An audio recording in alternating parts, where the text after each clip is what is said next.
Bayaran natin tong kupal na ito para lang kupalin ang mga Duterte. Imaginein mo, taxpayers money ang sinusweldo ng hindot na ito, tapos puro Duterte ang laman ng bunganga. Dating Pangulong Duterte at siya po ni dating Pangulong Duterte. Panahon po ni dating Pangulong Duterte ang nagsabi mismo ang dating Pangulong Duterte ay po ng dating Pangulong Duterte. Dating Pangulo ni dating Pangulong Duterte, former President Duterte, para naman po kay dating Pangulong Duterte, kasi sa panahon ni dating Pangulong Duterte. Ang dating Pangulong Duterte, natin sa dating... Utang ito, sabi ko nga sa inyo, mas marami pa itong beses na nabanggit yung pangalan ni dating Pangulong Duterte kaysa magsabi ng magagandang mga bagay patungkol dito kay Bongbong Marcos. Walang alam ito.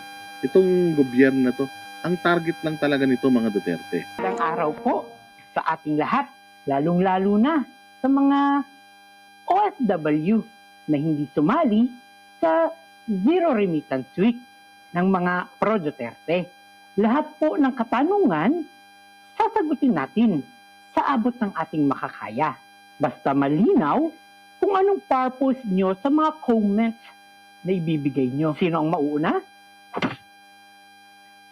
Ano-ano na pong balita sa mga investments na... As far as we know, as of the moment, as we speak, next question. Ano pong reaction natin sa nangyaring lindol sa... Sandali lamang po.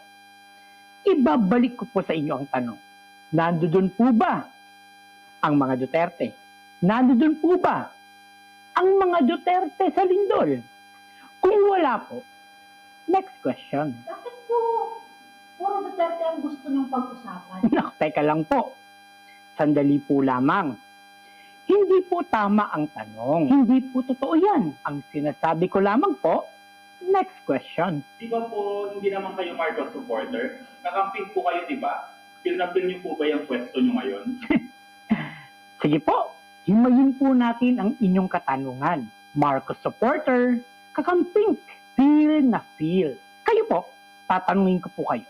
May Duterte po ba dyan sa inyong tanong? Hindi po ba't wala? Kaya naman, next question. Ano po ang reaksyon sa pagkalas ng tuluyan ni Senator Amy sa alyansa? Reaction. Ito. Yun po. Wala po bang statement?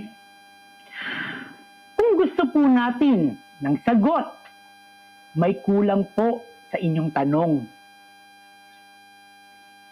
Okay po. Ano po ang reaksyon sa pagkalas ni Senator Amy sa alyansa?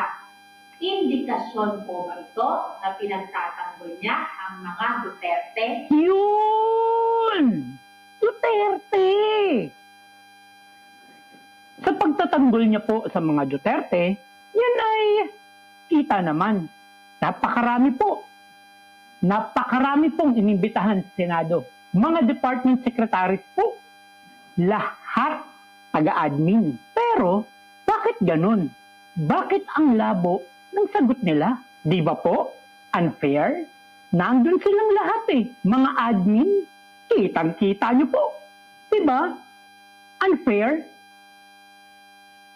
Hindi po ba kayo natatakot sa napakaraming rally ng mga pro-Duterte sa birthday ni PRRD? Natatakot? Bakit naman po ako matatakot? Ako po, never po akong natakot.